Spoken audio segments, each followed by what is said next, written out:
खैर मकदम है 4 TV news में। मैं हूं शकील बागमारे।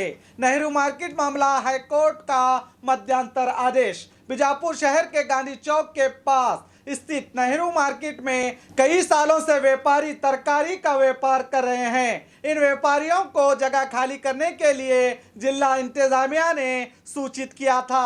इसी मामले को लेकर व्यापारी इंसाफ मांगते हुए गुलबर्गा हाई कोर्ट पहुंचे थे, जिसमें कोर्ट ने अपने मध्यांतर आदेश में 4 हफ्ते तक कोई भी कार्रवाई ना करने का म्युनिसिपल सेक्रेटरी, डीसी बीजापुर और municipal corporation commissioner, SP Bijapur और पीएसआई ट्रैफिक पुलिस को 4 हफ्ते के अंदर कोर्ट को हाजिर होने का नोटिस दिया गया है।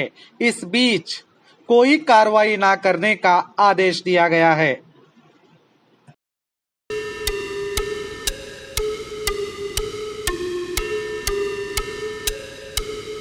तो देखते रहिए 4 टीवी न्यूज।